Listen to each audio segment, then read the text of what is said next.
আওয়াজ শুনে যাইয়া বাড়ি যে বিবির ডাকতে বলে, ছেলেদের ডাকতে বলে, আমার ছেলেরা কবরে সাপ আসবে, কবরে আগুন দিব, কবরে মাটিগুলো চাপ দিব, কবরের ভিতরে 99টি সাপে আঘাত করবে, কবরের ভিতরে বিশ্ব আসবে, কবরের ভিতরে ভয়ঙ্কর আযাবের ফেরেশতা আসবে।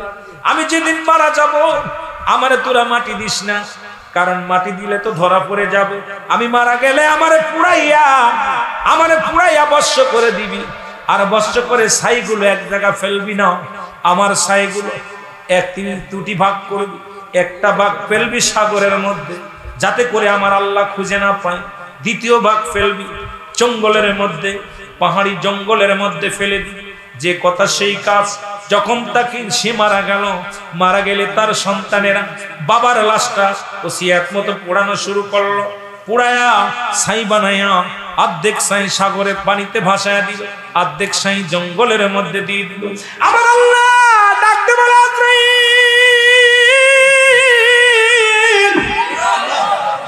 জিবরিল দৌড়ায়া যা, ওই সাগরের পানি থেকে ছাইগুলো একত্রিত কর। সঙ্গে সঙ্গে একত্রিত করা হলো।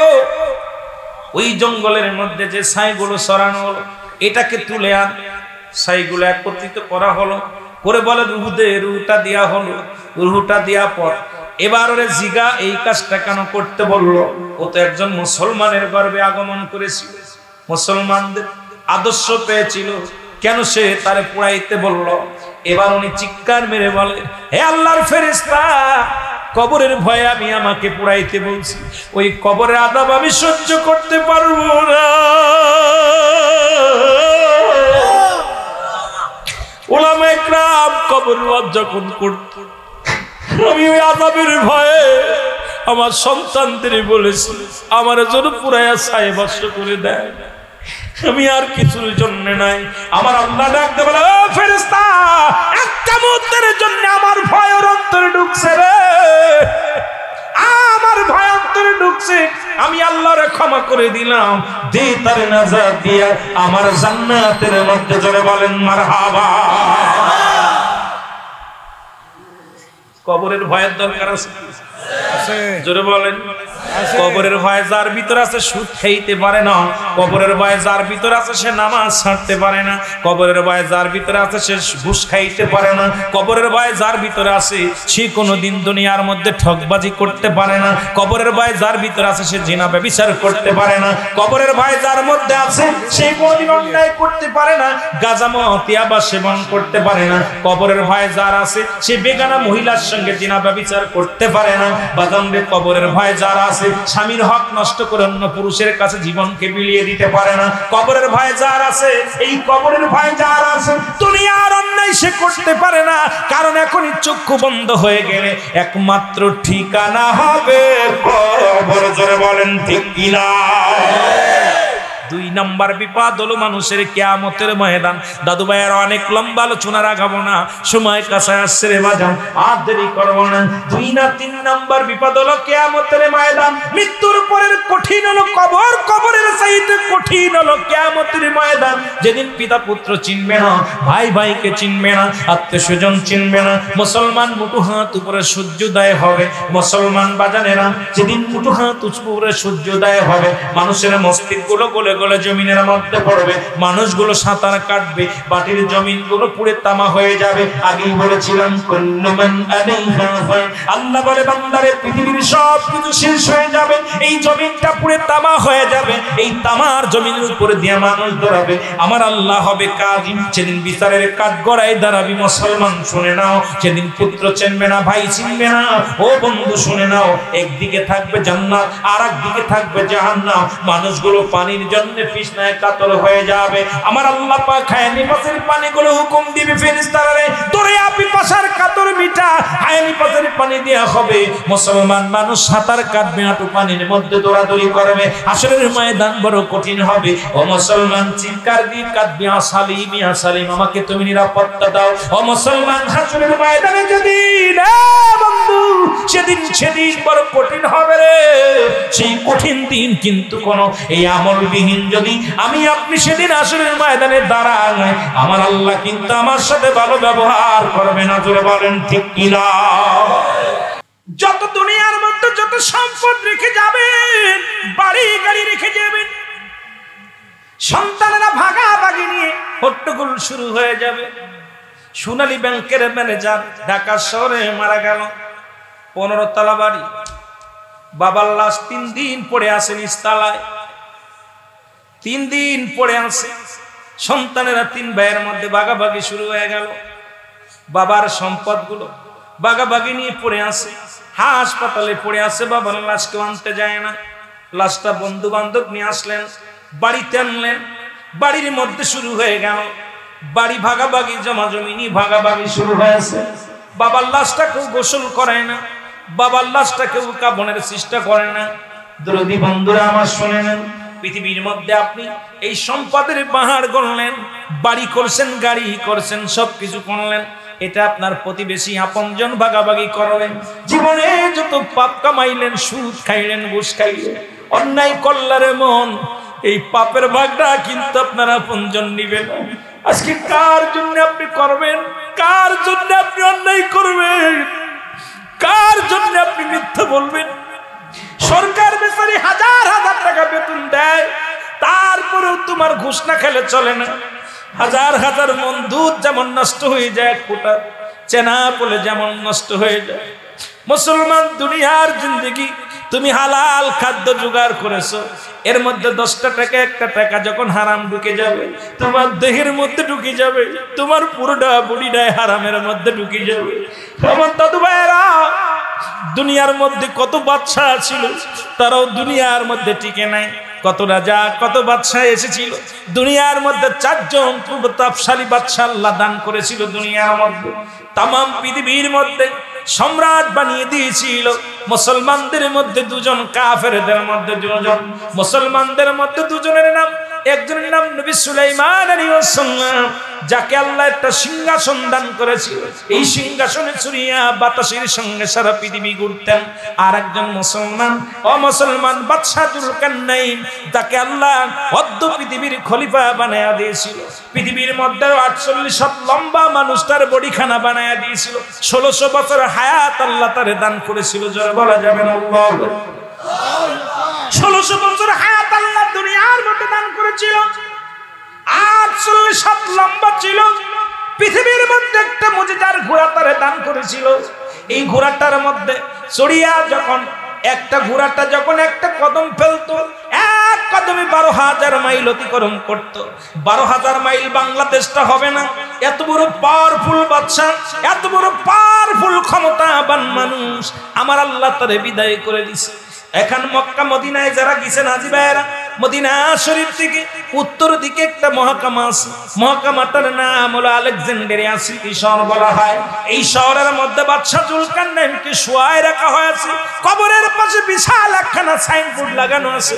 বাদশা যুলকারনাইন দুনিয়ার মধ্যে জীবিত থাকতে বলে কিছু, আমার প্রজারা শুনে নাও, আমি দুনিয়া থেকে বিদায় হয়ে গেলাম। আগে যদি জানতাম আমার হায়াত সীমিত। কত বছর? 1600 বছর বাঁচা পর কত বছর? আমার দেশের ভাইরা 40 বছর 60 বছর হায়াত। এই 60 বছরের জিন্দেগি পাইয়া কত অন্যায় করলা, কত জুলুম করলা। আর 1600 বছর হায়াত পাইয়া বাদশা ডাকতে বলে, দুনিয়ার মানুষ শোনো, আমার এই সীমিত হায়াতের মধ্যে আমি আমার মাওলার গোলামি করতে পারি না। আমি তোমাদের বলে যাই, আমি যে বোকামি করেছি, ভুল করেছি, ভুল তোমরা করো না। তোমরা সময় থাকতে আমার মাওলার সেনো, দুনিয়ার কিচ্ছু নিয়ে যেতে পারবা না। আমার মতো সুন্নাতে বিদায় নিতে হবে। জোরে জোরে চিল্লায়া বলেন আল্লাহু আকবার। আমার যুবক ভাইরা মনে মনে বলতেছ, আজকে জৈবন বয়সে নামাজ আদায় করবো না, বুড়া বয়সে করবা। বুড়া বয়স হয়ে যাবে, তুমি জৈবনের বাদান রে, এই একটা কি হবে? দেহের এই বাক্য বাদান এমন অঙ্গ, তখন কি হয়ে বুড়া হয়ে গেলে গায়ের মধ্যে বল থাকবে না, কথা বলতে পারবা না ঠিক মতো, রুকু সিজদা ঠিক মতো করতে পারবা না। তোমার বাদান প্রস্রাব করা শুরু হয়ে যাবে, মাজায় ব্যথা শুরু হয়ে যাবে, তোমার গায়ের বল কমে যাবে, নামাজ অলসতা হয়ে যাবে। দুনিয়ার মধ্যে জৈবন বয়সে ইবাদত বন্দেগী করলা না, বুড়া বয়সে করলা, এটাও তো তুমি বুড়া বয়স পর্যন্ত বাঁচবা বলতে পারি না। কারণ কখন যেন দুনিয়া থেকে বিদায় হয়ে যাও।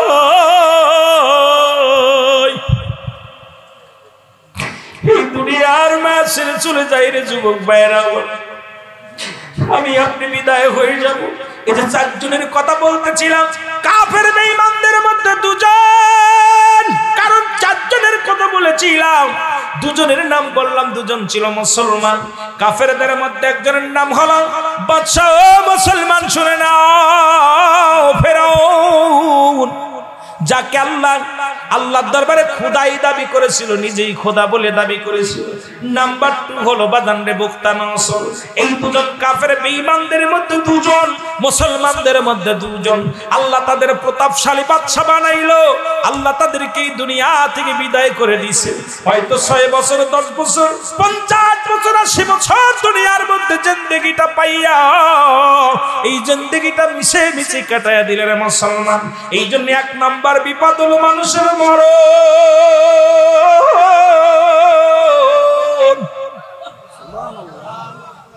এই মরণের কথা বলতে যা আমি বলি, একজন নবী জান্নাতের মধ্যে আছে। এই নবীর নাম হলো হযরত ইদ্রিস আলাইহিস সালাম। আল্লাহু আকবার। আমার আল্লাহ ডাকতে বলে, বন্ধু তুমি জান্নাতের মধ্যে কেমনে আছো? নবী ইদ্রিস আলাইহিস সালাম খুশি হইয়া ডাকতে বলে, আমার হাবিব, আমার মাওলা, তোমার জান্নাত তো বড়, জান্নাতের নিয়ামত অফুরন্ত, জান্নাতের ভিতরে কিছুর অভাব নাই, জান্নাতের ভিতরে কোনো কিছু কম নাই, জান্নাতের ভিতরে অফুরন্ত ভান্ডার, আমি পায়া বড় খুশি হয়েছি রে আমার আল্লাহ। আল্লাহ বলে, বন্ধুর তাহলে কোন তোমার কি কোনো কমতি আছে? ডাকতে বলে, আমার মালিক, আমার জানটা যখন বাইরে ছিল, আজরাইল মনে হয় আমার সঙ্গে ভালো ব্যবহার করে, আজরাইল মনে আমার কষ্ট দিয়ে জানটা নিছে। আল্লাহ বলে, আজরাইল রে তাড়াতাড়ি যান, আমার বন্ধুর জানাই এই জানটা কেমনে বাইর করা হয়েছিল। আজরাইল সাল্লাম সামনে হাজির হয়ে গেছে। আজরাইল সালাম দা, আল্লাহর নবী, আসসালামু আলাইকুম। আল্লাহর নবী, আপনার কদমের মধ্যে আছে, আপনি কিছু জানতে চান কিনা? আল্লাহর নবী ডাক দিয়ে বলে, ইদ্রিস আলাইহিস সালাম বলে, আজরাইল রে, আগে বলো আমার রূহটা তুমি কেমনে বাইর করেছিলে? আজরাইল সাল্লাম বলে, হুজুর, দুনিয়ার মধ্যে আমি জান কবজ করার জন্য সব মানুষের জন্য জমিনে আমি আগমন করি না, একমাত্র আল্লাহর মাহবুব বান্দাদের জানটা বাইর করার জন্য তার অনুমতি নিয়ে দুনিয়ার মধ্যে তার রূহটা নিয়ে যায়, আসানের সঙ্গে নিয়ে যায়। আর পৃথিবীতে পথকর বাদান পাদামলি মানুষদের জানটা বাইর করি আমার মামার মাথা থেকে আসমানে, পা থেকে জমিনের মধ্যে এমন দানব আকৃতি ধারণ করি, আমাকে এক পলক দেখার সঙ্গে সঙ্গে কলিজাটা তার ফেটে যায়, দুনিয়া থেকে চিরবিদায় হয়ে যায়। আল্লাহর নবী ইদ্রিস আলাইহিস সালাম ডাকতে বলে, আজরাইল, আমার রূহটা তুমি কেমনে বাইর করলা বলো। আজরাইল সাল্লাম বলে, হুজুর, মায়ের বুকে দুধ খাইতে খাইতে সন্তান যেমনি ঘুমায় যায়, মায়ের বুকের দুধ খাইতে খাইতে সন্তান, শিশু সন্তান যেমনি ঘুমায় যায়, আপনার রূহটা ঠিক সেমনি আসান করেছে, আপনাকে আমি কষ্ট দিই না।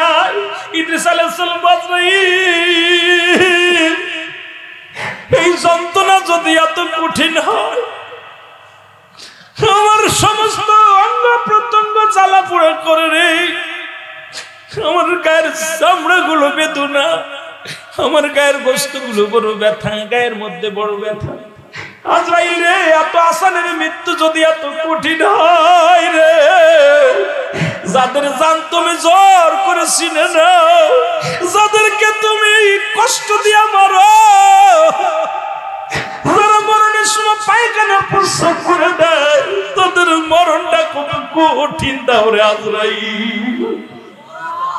কবর বলতে আমাদের বোঝায় বাড়ির আশেপাশে 3.5 হাত গর্ত করে মানুষকে দাফন করে, যেখানে আমরা মনে করি এটার নাম কবর। কবর বলতে বোঝায়, এই জন্য কবরের ভয়ে অনেক মানুষ, যারা পানিতে পড়ে মারা গেল তাদের কবর কোথায়, যাদের হাঙ্গর কুমিরে খেলো তাদের কবর কোথায়? দাদু ভাইয়েরা শুনে না, কবর বলতে বোঝায় মানুষের মৃত্যুর পর থেকে শুরু করে কিয়ামত পর্যন্ত জগৎটাকে বলা হয় কবরের জগৎ। বলেন ঠিক কিনা? এ দরদি, তোমার আমার আল্লাহর বানাইতে দেরি হবে না। ও দুনিয়ার মুসলমান, কত ভাই ভাইয়ের লাশ কাফন করে গুরুস্থানে নিয়ে যায়, কত বাবা তার সন্তানের লাশ কাঁধে করে নিয়ে যায়। ওই লাশ বহনকারী বাবা আজানের সন্তানের লাশ কত বাড়ি। নেটের মধ্যে দেখলাম রাউজানের কথা বলতেছিলেন ভাইজান, ওই রাউজানের জমিনে সন্তানের হৃদয়ের হাড্ডিগুলো হাতের মধ্যে নিয়ে বাবা চিৎকার মেরে কাদের কবর ভাইরা রে, যে সন্তান আমার লাশ কাঁধে করে গোরস্থানে নামাইব, আজকে যে সন্তানের হাড্ডি লইয়া আমি বাবার সামনে হাজির হয়েছি, এই পৃথিবীর সমস্ত পৃথিবী যদি আমার লিখে দাও, ওই বাবা ডাকের মধুর ডাকটা কেউ কি ফিরিয়ে দিতে পারবা? ওই বাবা আমার কলিজা টুকরা সন্তানে হারাইয়া আমি পাগল হয়ে গেছি। মুসলমান বাবার আমার গভীর মনোযোগ, মা জননী পুলিশ প্রশাসনের বাইরে আসিয়া বা মাকে জিগাই, মা গো, মা জনম দুঃখিনী কান্দের কই বাবারে, প্রতিদিন আমার হৃদয় মা কয়ে ডাক্তার কটা দিন ডাকে না, আমি পৃথিবীর কিচ্ছু চাই না, আমার একবার আমার হৃদয়ের বুকে ফিরা দে, একবার আমার আম্মু বলে ডাক, আমি জনম দুঃখিনী মা, পৃথিবীর বাড়ি চাই না, গাড়ি চাই না, সন্তানের মা ডাকটা শুনতে চাই। আজকে সন্তানের লাশ বাবার কাঁধে, বাবার লাশ সন্তানের কাঁধে। পৃথিবীর মধ্যে আসার একটা সিরিয়াল আছে, যার কোনো সিরিয়াল নেই। এর মৃত্যু যন্ত্রণা মানুষের তিনটা বিপদ। নাম্বার 1 হলো মানুষের মরণ, নাম্বার 2 হলো কবর, নাম্বার 3 হলো কিয়ামতের ময়দান। তিনটা বিপদ মানুষের। 1 নম্বর বিপদ হলো মানুষের মরণ। এই মরণের পেয়ালা পান করতে এর মধ্যে কোনো সন্দেহ নাই। জোরে জোরে বলেন ঠিক কিনা? ও আমার দাদু ভাইয়েরা, আজকে যারা মরণের সময় পায়খানা করে দিই, অনেকেই মরণের সময় জিহ্বা বাইর হয়ে যায়, অনেকেই মরণের সময় চোখ দুটি বড় বড় হয়ে যায়, প্রস্রাব করে দিই, একটা অঙ্গ পড়ে যায়, তাদের মৃত্যুটা কত কঠিন হয়।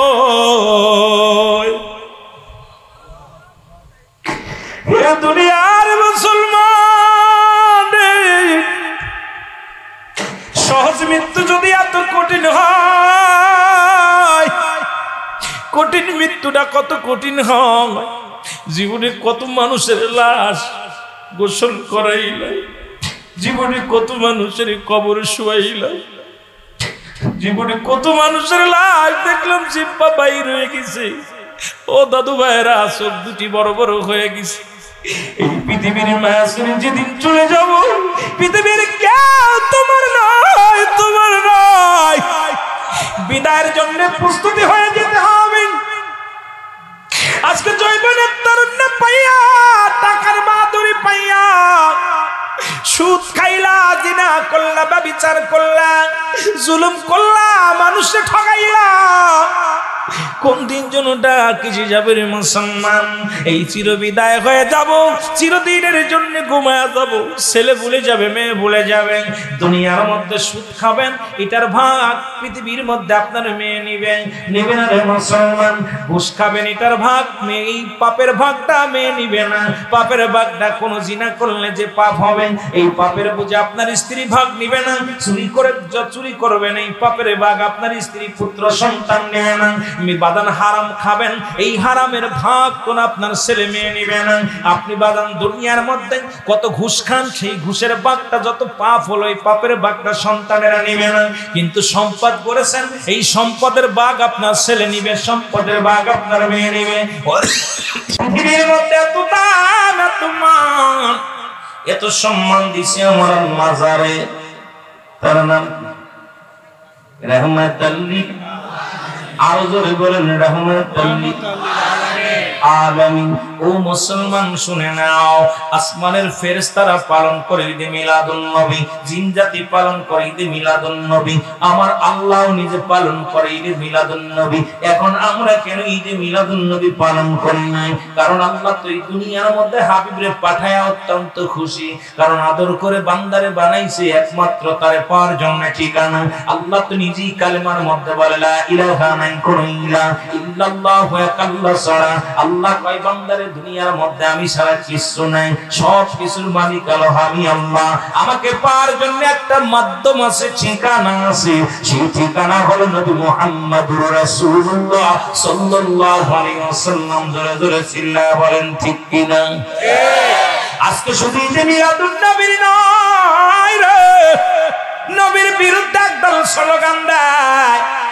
আজকে কোরআনের ভুল ধরছে দেশের যুবক ভাইয়েরা শুনে নেন, অনেক বাস্তব যে আলোচনা করবে দিক যেতে হবে ওদিক মৃত্যুর দিকে। বাস্তবতা নিয়ে আলোচনা করতে গেলে সময় লাগবে, ঈদে মিলাদুন নবী নিয়ে আলোচনা করলে সময় লাগবে। হুজুর যেহেতু বলছে যুবকদের বিষয়ে বাস্তবতা নিয়ে কিছু কথা বলতে, এই বাগানে কিছু কথা বলে যাব আপনাদের শুনালাম। এতদিন সাহাবীদের ভুল ধরছে, অনেক শায়েখ আছে, আজকে শায়েখ নাম লেখাইয়া যে মুসলমান আমার নবীদের ভুল ধরে, সাহাবীদের ভুল ধরে, সাহাবীদেরকে মূর্খ বলে, নবীর স্লোগানকে যারা ভুল বলে, নারায়ে রিসালাত বলাকে যারা ভুল করে, তারা বলতেছে এখন এতদিন পরে কোরআনের ভুল ধরে। আমার আল্লাহ বলেন কি যালিকাল কিতাবু লা রাইবা ফিহি, যারা বলেন ঠিক কি না? আল্লাহ বলেন কোন সন্দেহ নাই এই কিতাবের মধ্যে, সেই কিতাবের যারা ভুল ধরে গো। পৃথিবীর মধ্যে একখানা কিতাব, যে কিতাব আমার আল্লাহর কিতাব, এটার মধ্যে কোনো সন্দেহ নাই। এটার মধ্যে বাদান দুনিয়ার মধ্যে আঙ্গুল লাগাইছে, নখ লাগাইছে, বাদান দিলের কান্ডা লাগায়। শুনে নেন, এই জন্য আমি সূরা ইখলাস পড়েছিলাম, এই জন্য বলতেছে, তারা বলতেছে সূরা ইখলাস কোন কোরআনের কোন আয়াত কোন নেই, সূরা নয়, এটা মানুষ মন গড়ে বানাইছে। তারা যারা দেবদেবীর পূজা করে, যারা অন্য খোদাকে বাদ দিয়া যারা অন্যকে উপাসনা করে, আল্লাহ বলেন হাবিব ওদের জানা দেন আল্লাহু আল্লাহু আহাদ আল্লাহুস সামাদ লাম ইয়ালিদ ওয়া লাম ইউলাদ ওয়া লাম ইয়াকুল লাহু কুফুয়ান আহাদ। আল্লাহ ডাকতে বলে হাবিব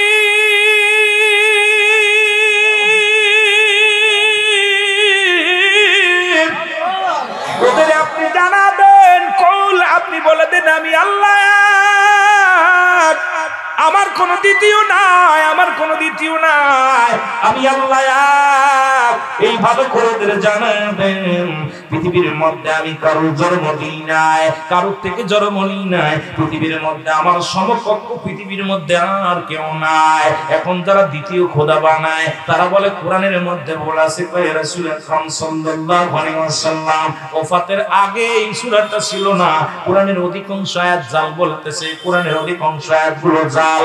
আইরে মুসলমান, চলছে ইমান নিয়া চুরি চলতে বর্তমান জামানায়। আলেম আছে আমার নবী এই জন্য বলছে, আমি দেখতেছি ওসিরেই নবীজি দোয়া করলেন, মক্কার দিকে ফিরে দোয়া করলেন, মদিনার দিকে ফিরে দোয়া করলেন, ইয়ামেনের দিকে ফিরে দোয়া করলেন, নজবাসীদের দিকে ফিরে দোয়া করলেন না। সাহাবীরা বলে ইয়া রাসূলুল্লাহ ইয়া হাবিবাল্লাহ, আপনি তিন দিক ফিরে দোয়া করলেন, কত সেদিকে ফিরে দোয়া করলেন না। আমার নবী ডাকতে বলে উম্মতিরা রে,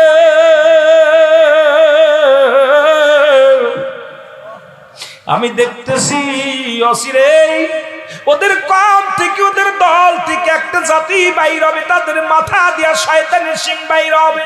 কিসের শিং? জোরে বলেন কিসের শিং? তিনি আমার উম্মতের সরল প্রাণ উম্মতের ধোঁকা দিবে। উম্মতের জাহান্নামের দিকে তাদের দাবিতে ঘুরে দিবে।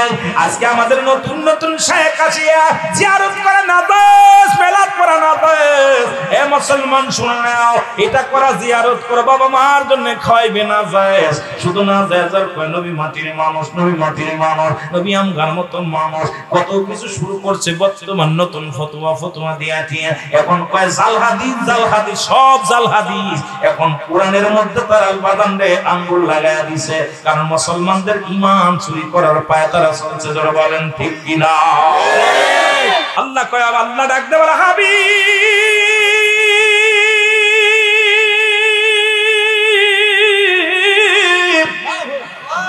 ওয়ামিনান নাস, মানুষের মধ্যে একদল আছে গো, তারা বলবে আমান্না, তারা ঈমান আনছে বিল্লাহি, আল্লাহর প্রতি, বিল আখিরাতের প্রতি বিশ্বাস স্থাপন করছে।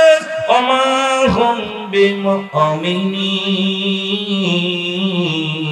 আল্লাহ বলে হাবিব একদল বেঈমানের দলেরা আছে, এরা আপনার কদমের মধ্যে আসবে, বলবে আমরা ঈমানদার, আমরা মুত্তাকিন, আমরা মুমিন। হাবিব রে, ওদের জন্য জানায়া দেন, ওদের জন্য আমি প্রস্তুতি করে রেখেছি।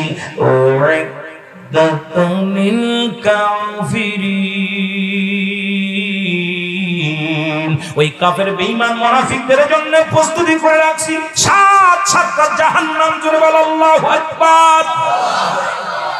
যাবেন কি রে? সাতটা জাহান্নামে যাবেন কি? ডাকে দুটো হাত তোলেন। ইরে বাবারে, সালা কাছে এলাকার মানুষ হুজুর কথা না বুঝতে পারি আপনার, কিন্তু এড়া বুঝিছি, এড়াই বুঝিছি রে, বালাটা বুঝি, কারোটা না বুঝলো। জোরে কোন ঠিক কিনা?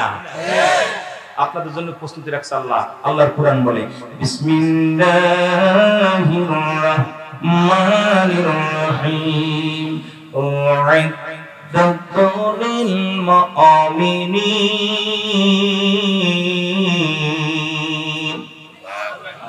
আহা, মুমিনদের জন্য, ঈমানদারের জন্য আল্লাহ তাআলা বলে হাবিবরা ওদেরও জানিয়ে দাও, ঈমান যারা আনছে, আমাকে ভালোবাসে যারা, আপনাকে যারা ভালোবাসে, ওদেরকে জানিয়ে দেন, শুভ সংবাদ জানিয়ে দেন।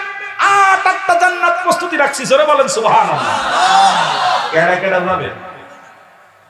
মারহাবা, মারহাবা, আমিন বলেন, আমিন বলেন। ভালো জায়গাও আছে, খারাপ জায়গাও আছে। আপনাদের এলাকায় গান হয় না? ওটা কি ভালো জায়গা? ওয়াজ হয় না?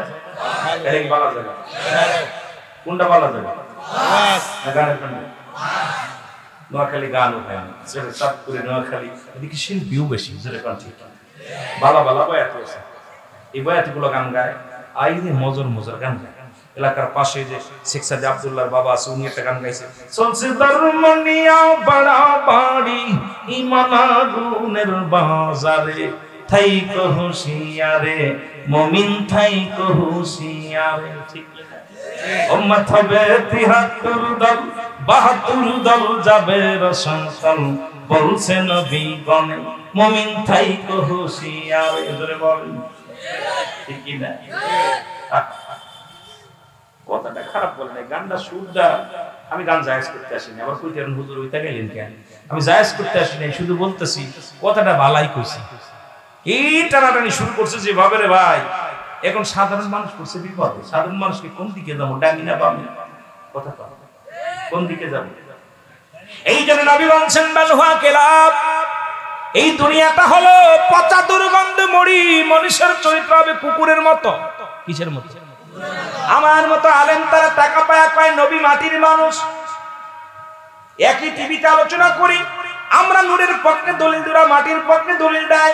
নবী হাজার নাজারের পক্ষে একদল দলিল দেয়, একদল কাহারা গেছে, মরে গেছে, অস্তিত্ব নাই।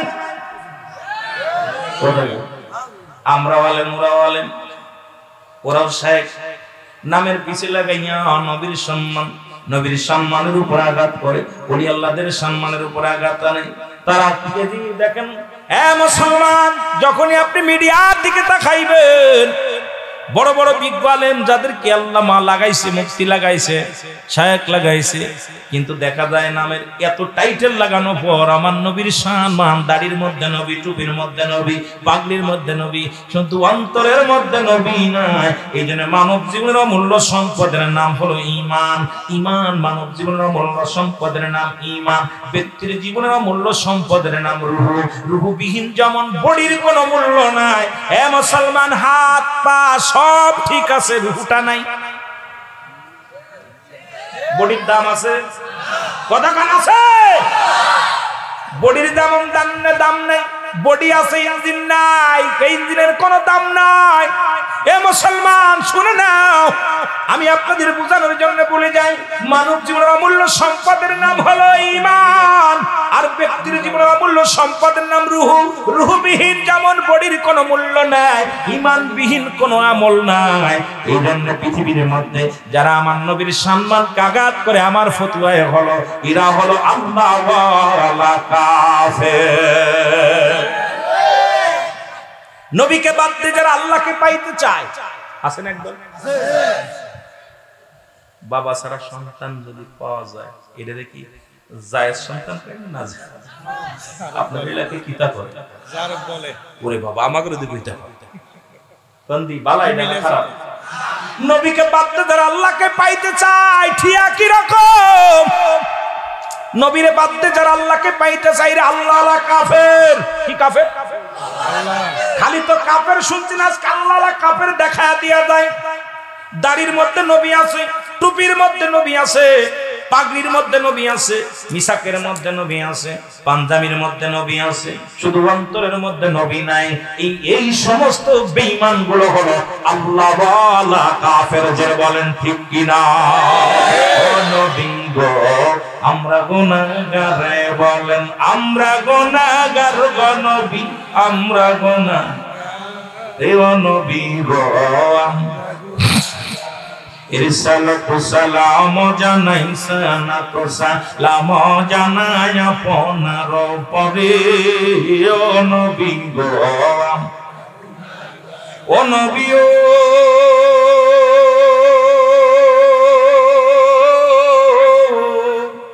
সংসারের মায়ায় পড়ে কাটাইলাম দিন ঘুরে,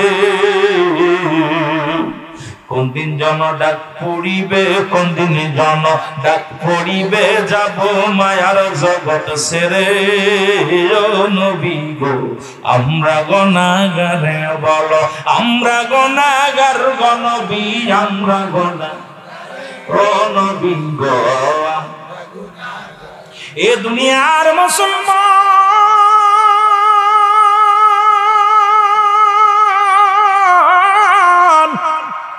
এত বাড়াবাড়ি কেন রে? আল্লাহ নিজে বলেন কুল্লু মান আলাইহা সব শেষ, ঠিক কি না? আল্লাহর কথা শুনে আলো না, আমার কথা নয়। আল্লাহ কয় বান্দারে শুনে আলো, এই পৃথিবীর মধ্যে যা কিছু আছে আমি চূর্ণ বিচ্ছিন্ন করে দিব। এই জমিনের মাটি গুলো পুড়ে তামা বানায় দিব। এই জমিনের মধ্যে যত পানি আছে রে, সমস্ত পানিগুলো আমি আল্লাহ পুড়ায় ছাই বানায় দিব। যেদিন কিচ্ছু বলতে কিচ্ছু থাকবে না, সেদিন থাকবো শুধু আমি আল্লাহ। এই বাজানেরা দেলের কান্ডা লাগা শুনে না, নোয়াখালীর বাইরা আজকে একটু দেলের কান্ডা লাগায় লও, কারণ আল্লাহ কয় বান্দার এই জমিনটা আমি রাখবো না। এই জমিনটা বানাইলাম আমি কুন আর ফায়াকুন বলিয়া, এই জমিনটাও বানাইলাম আমি হুকুম দিয়া। বান্দা যেমনি বানাইলাম এমনি তোরে বানাই নাই। আসমান বানাইছি আমি যেমনি, বান্দা তোরে আমি এমনি বানাই নাই। এই পাটটা যেমনি বানাইলাম আমি, বান্দা তোরে এমনি বানাই নাই। ও বান্দা এই জমিনের মধ্যে যা কিছু আমি বানাইলাম, আমার ফেরেশতাদের আমি বানাইছি। তোরে যেমনি বানাইলাম ফেরেশতাদের এমনি বানাই নাই, জিন জাতিরও আমি এমনি বানাই নাই। একমাত্র আদর করে রে বান্দা,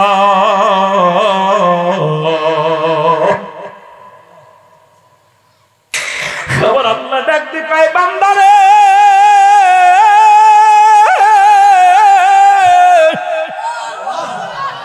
এই পৃথিবীর মধ্যে আমি আদর করে আমি আমার কুদরতি হাত দিয়ে তুলে বানাইলাম। এই মানব জাতিরা আমার আল্লাহ কুদরতি হাত দিয়ে বানাইলো। আল্লাহ কই বান্দার একবার তাকায় দেখ তোর ফেসের দিকে। ইংলিশে বলা হয় ফেস, বাংলায় বলা হয় মুসলমান মুখমণ্ডল, আরবিতে বলা হয় ও মুসলমান ফাহমন।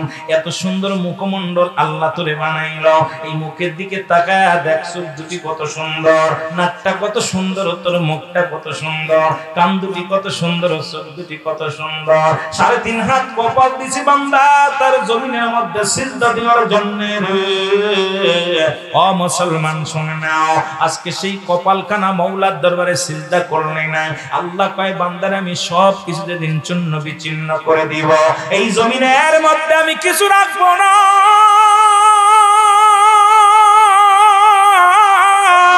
সেদিন থাকবো শুধু আমি আল্লাহ। জোরে বলেন মারহাবা। কে থাকবো? কে থাকবো? আরো জোরে বলেন আল্লাহু আকবার। আল্লাহ বলে বান্দারে যেদিন কিচ্ছু থাকবে না সেদিন থাকবো আমি, আর আমি থাকবো আমার নবীর ভালোবাসা নিয়ে। কার ভালোবাসা? মাসায় রাহমাতুল লিল আলামিন। জোরে জোরে চিল্লা বলা যাবে না আল্লাহু আকবার। এই অভাবীরা এখনো বুঝিস নাই, নোয়াখালীর যারা কপাল ফোরা মুসলমান আছে কিছু ভুল করি আমি মাফসাইকে কথা কয় না। ভুল করো তুমি রাতের অন্ধকারে মাফসাই বাবা মা, মাফসাই চেয়ারম্যান মেজে ভাইজান আমার ইউনিয়নের ছেলেটা ভুল করে ফেলেছে ক্ষমা করে দেন।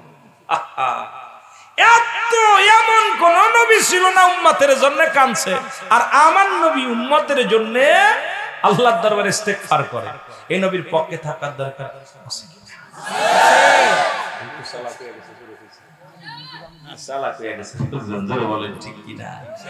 এ দুনিয়ার মুসলমান শোনেন, শুধু তাই নয়, এখন বাংলাদেশে ওরা ঈদ মানে না। ঈদে মিলাদুন নবী কেন মানে না শুনে নেন মুসলমান।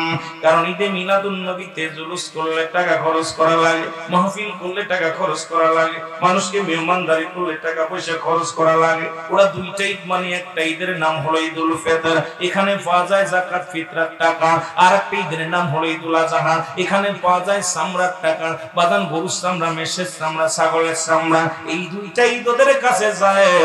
আর এখন মাঝে মাঝে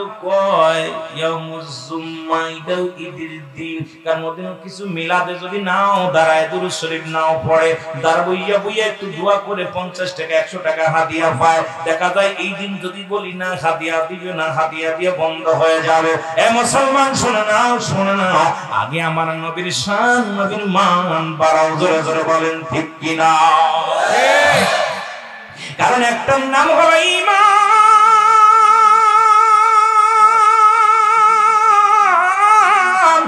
আর একটা নাম হলো আমল। নামাজ পড়ছেন এটার নাম হলো আমল, রোজা রাখছেন এটার নাম হলো আমল, যাকাত দিছেন এটার নাম হলো আমল, কুরবানি করছেন এটার নাম হলো আমল। এখন ঈমানের দরকার। ঈমান হলো নবী মুহাম্মদুর রাসূলুল্লাহ সাল্লাল্লাহু আলাইহি ওয়াসাল্লাম। জোরে জোরে সিল্লার একবার বলা যাবে না মারহাবা।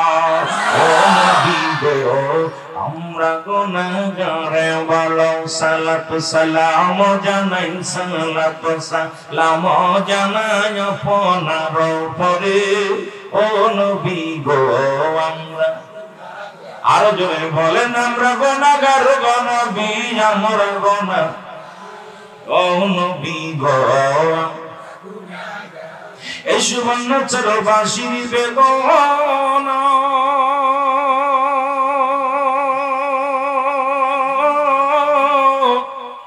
ও নবী বুঝাইলে কেউ বুঝিতে চাই না। একটিবার দেন গো দেখা, একটিবার দেন গো দেখা, তাকে বলাম যে নবী গো। আরো জোরে বলেন সালাতু সালাম জানাই, সালাতু সালাম আপনার উপরে। ও নবী গো, ও নবী গো ও নবী ও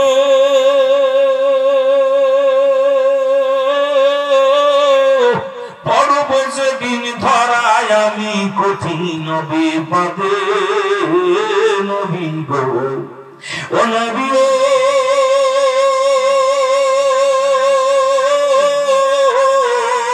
পড়ব যেদিন ধরায় আমি অন্ধকার কবরে নবী গো ওই নূর সিহারা দিয়েন দিদার নূর সিহারা দিয়েন দিদার একটিবার আমারে ও নবী গো আমরা আর জোরে বলেন আমরা গুনাহগার গো নবী আমরা গুনাহ ও নবী গো আমরা ইরসালাতু সালামু জানাই সালাতু সালামু জানাই আপনার উপরে ও নবী গো এ দুনিয়ার মুসলমান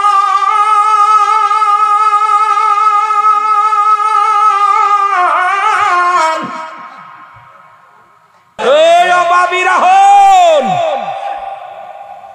অভাবীরা আমি আবার অভাবীটা কই না লজ্জা লাগে নাম কি বিকে করে দেখবেন বাড়ি বাড়ি এতিমখানা নাম দিয়া এদেরকে কি অভাবী ওদের অভাব আল্লাহ জীবনে যাবে না ছোটবেলায় মাদ্রাসায় পড়তাম মাঝে মাঝে সপ্তাহে সপ্তাহে খালি ব্যাগ দিতে গাড়ি তো যা অভাব বিক্রি করে নিয়ে কথা বুঝেন কি করতো অভাব বিক্রি করে আমি যখন বাইরের বাগ মাদ্রাসায় পড়তাম একবার হুজুরের লগে তর্ক হলো হুজুর পায়ে রুল আমিন যাও তুমি গেলে বেশি বস্তা ভরে যায় আমি হুজুর আমি মাফ আমি ভিক্ষা করতাম না ভিক্ষা করে ইসলামের আমাদেরকে ভিক্ষা করা শিখাইবেন পৃথিবীর একমাত্র ধর্মের নাম হলো উত্তম ধর্ম আল্লাহর দরবার ইসলাম সেই ইসলামের মধ্যে আমাদেরকে আপনি ভিক্ষা করা শিখাইবেন চরিত্র পরিবর্তন করেন আর এই ভিক্ষা করে আনবো আর কবেন নবী মাটির মানুষ ঠিক মাল পাইলে বালা কত হইতে নিবা মাল পাইলা বালা হুজুরি কয় তোরে মাছে ডাকতাম না আপনি আমার মাছে করতেন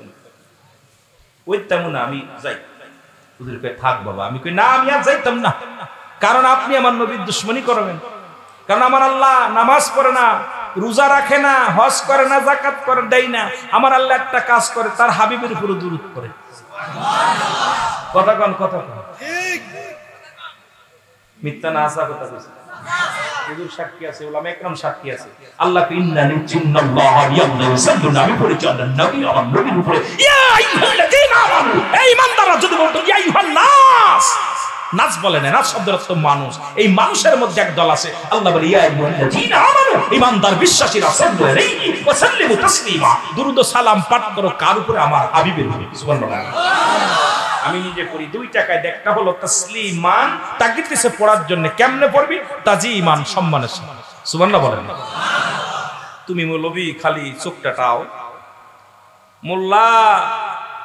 তুমি মিষ্টি খাও যারও সিলাই মোল্লা চিনলা না ইমাম সাহেব যতক্ষণ পর্যন্ত দোয়া না করে বাতাসা খাওয়া যায় না কতক্ষণ খাওয়া যায় মসজিদে অনেক জিলাপি আসে আপনাদের এলাকা আসে আসে না জিলাপি আসে এরপরে বিরিয়ানি আসে এরপরে বাতাসা আসে আসে না বাবা এগুলো ইমাম সাহেব যতক্ষণ পর্যন্ত দোয়া না করে কেউ খাতি পারে ভাগ করে থুয়ে দেয় ইমাম সাহেব দোয়া করে আমিন করে এমনি বাগাবাগি শুরু হয় জয় কান ঠিক কি এখন মোল্লা তুমি মিষ্টি খাইলা মোল্লা চিনলে না জায়েজ করলো যিনি তারে চিনলে না যার খাতিরে তোমার এত দাম সেই নবী চিনলে না তোমার মতো মৌলবীর দরকার নেই জয় কান ঠিক কি না বিশ্বাস না করেন আগামী কাল হুজুরের মসজিদে মিষ্টি দিবেন যতক্ষণ তো দোয়া না হইব আপনারা নিয়েন দি দেখুন হট্টগোল বেঁধে যাবে আপনাদের দ্বারা কি লেগে যাবে আমি আইছি দুয়ার জন্য মিষ্টি নিয়ে দোয়া না কইরা তুই খাইতেছস তোর পিঠি দিব পিঠ জোরে বলে ঠিক কি ইমাম সাহেব কয় বাদ একটু রাখ বাবা যদিও মিলাদ না পড়ে আল্লাহুম্মা আমিন ও রাব্বারে জান্নাত দিছে মারে জান্নাত দিছে আমিন মাঝখানতে 200 টাকা ইনকাম হয়ে গেছে কইছে ওইটাও করতো না কয় না যায়স অথচ ওদের গুরুর গুরু ঠাকুরের ঠাকুর মুক্তি এ মুসলমান মুক্তি শফিক আহমেদের লেখা একখানা কিতাব ফতোয়ায়ে দেওবন্দের প্রথম খণ্ড এর মধ্যে বাদান 24 নম্বর পৃষ্ঠা ওয়াহাবিদের কিতাব ওই গুরুর কিতাব এর মধ্যে বলতেছে 5 ওয়াক্ত সালাত আদায় করে নামাজ আদায় করে জিয়ারত করে সর্বহালাত আল্লাহর দরবারে দুটি হাত উঠায় দোয়া করা উত্তম সুন্নাত সুবহানাল্লাহ এরে গুরুর বাচ্চা গুরু ওদের গুরুরে চেনে না ওরা কয় না জায়েজ কষ্ট পাচ্ছেন কষ্ট পাচ্ছেন? আসলে কেবলা চেনে না। শরিয়াতের কেবলা হলো কাবা, দুজানের কেবলা হলো আমার নবী, মুনাজাতের কেবলা হলো আরশে আজিম। জোরে কোন ঠিক কি না? আরো জোরে। আর যারা পীর মুরিদি করেন আসেননি, যারা পীর মুরিদি করেন আপন পীরকে বলে পীর কেবলা। সুবহানাল্লাহ বলেন না? আরো জোরে, আরো জোরে। তাহলে ওরা আজকে আমি কষ্ট পাই তখনই। অথচ দেখবেন আমাদের এলাকায় আছে, আপনাদের এলাকায় আছে না, দেখবেন ওই চারজন বইয়া বইয়া একজন কয় কেউ কারুর দেখতে মোনাজাত ধরে, কয় হুরতন ধরেন, রুতন, টিক্কা, জোরে কোন ঠিক কিনা? আছে না একদল? দেখেন রাত্রে আলো ধরায়া মোমবাতি ধরায়া খালি তা মোনাজাত ধরে, কেউ কারুর দেখতে নেই। আমাদের এদিকে মেলা আছে, আমি দেখছি অনেক এরম। ওরে কি খেলা কয়? এই তো বুঝতে পারছে কি মুনাজাত ধরে দেখছেন, কারুর দেখতে দেয়। ওদের হুজুরে পিটাই তুমি ওই জায়গা বাধা দেয়, হুজুরে পিটাই তুমি আগে গ্রাম থেকে এগুলো উচ্ছেদ কর, তারপরে মুনাজাত বন্ধ কর। ওরা মুনাজাত ধরলে দোষ নাই, আমরা ধরলে দোষ। কথা কান, কথা কান। ওটা কি জাতির শত্রু, ইসলামের শত্রু, যারা বলেন ঠিক কিনা? আইরে মুনাজাত আমি মাঝে মাঝে দেখি ওই গাড়ির স্ট্যান্ডে বেশি দেখা যায়। গাড়ি দেখি গাড়ি ঠেকায় ফেলে গেছে।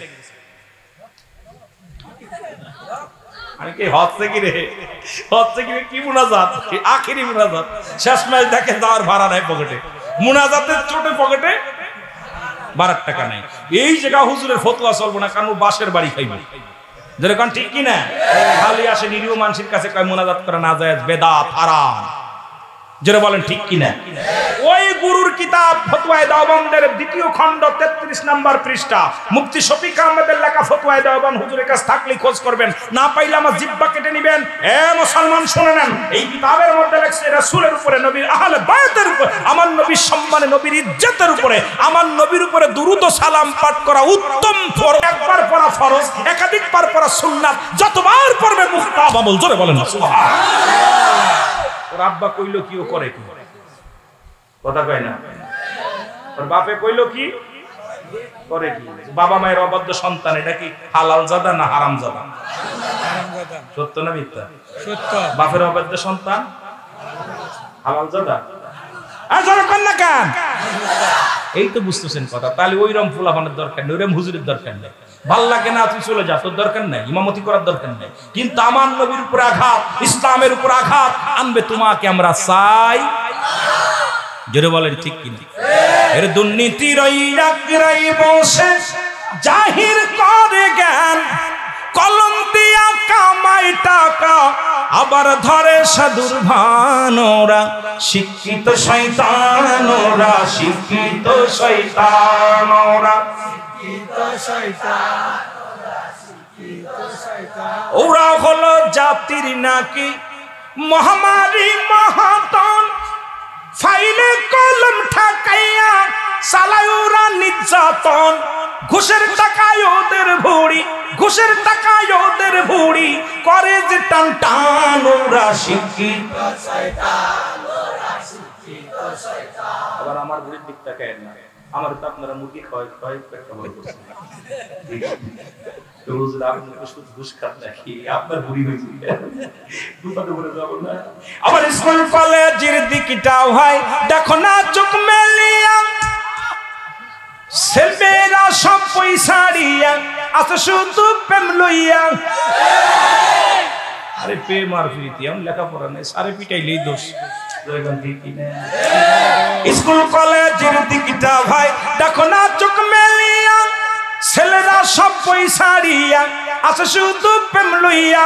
অস্ত্র যে তার সঙ্গের সাথী, অস্ত্র যে তার সঙ্গের সাথী, হইতেছে মস্তান। ওরা শিক্ষিত শয়তান, ওরা শিক্ষিত শয়তান। আরো যদি বলেন ওরা শিক্ষিত শয়তান, ওরা শিক্ষিত শয়তান।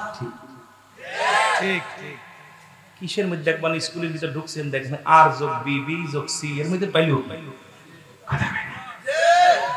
জীবন ভাইরা শোনো না, এ জীবন জীবন নয়। এমন একটা জীবন আসবে যে দেশে গেলে মানুষের বিচার হয়, যে দেশে গেলে মানুষের হিসাব হয়। বাবারে পৃথিবীর মধ্যে সব সিরিয়াল আছে, যার কোনো সিরিয়াল নাই। দেখা যায় সন্তানের লাশ বাবার কাঁধে, বাবা আল্লাহ সন্তানের কাঁধে। পৃথিবীর মধ্যে মানুষের মৃত্যু হয় দুইটা টাইমে, একটা হলো রাতের বেলা, একটা হলো দিনের বেলা। 7টা জাহান্নাম দরজাগুলো খোলা থাকবে, 8টা জান্নাতের দরজা খোলা থাকবে। জান্নাতের গায়ের গোড়ে লেখা একটা গাছ থাকবে, গাছটার নাম হলো সিদরাতুল মুনতাহা।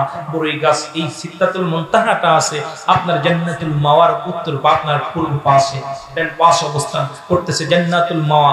এই মাওয়া জান্নাতুল মাওয়ায় যারা যাবে সিদরাতুল মুনতাহার ফল খাবে। জান্নাতে জাহান্নামের গেটে আছে, প্রতিটা গেটের মধ্যে লাগানো আছে জাক্কুম নামে কাঁটাযুক্ত গাছ। এই গাছগুলো মানুষকে ধরে ধরে গ্রাস করে ফেলবে, মানুষ খাওয়া গাছের মতো মানুষগুলো ধরে ধরে খেয়ে ফেলবে। জাহান্নামের তলদেশে একটা জায়গা আছে, নামটা হলো রুবুল ফুজুল, নিম্ন কাতারের একটা জায়গা। এই জায়গা হবে মুনাফিকদের জায়গা। জোরে বলেন ঠিক কিনা? আরো জোরে বলেন ঠিক কিনা? আপনাদের উপর ওয়াজ করতে এখন কবরের ভয় আসে, ও তুমি পারে নাও পারে, এইগুলো মুনাফিকি লক্ষণ। কথা কন যে মরে অনেকে কয় মুর আর মনের কি হইব, কি আর হইব। এই যে ঈমান যাদের দুর্বল, আল্লাহ আমাদের হাসরের ময়দানে আমাদের জন্য ঈমানকে মজবুত নিয়ে যাওয়ার তৌফিক দান করে। সকল বলুন আমিন। আর আগাবো না দাদু, আমরা নবীজিকে তো সালাম জানাই। নবী সালাম আলাইকা ইয়া রাসূল সালাম ইয়া নবী সালাম আলাইকা সালাওয়াতুনা আলাইকা হাবিবি সাইয়্যিদি ইয়া রাসূলুল্লাহ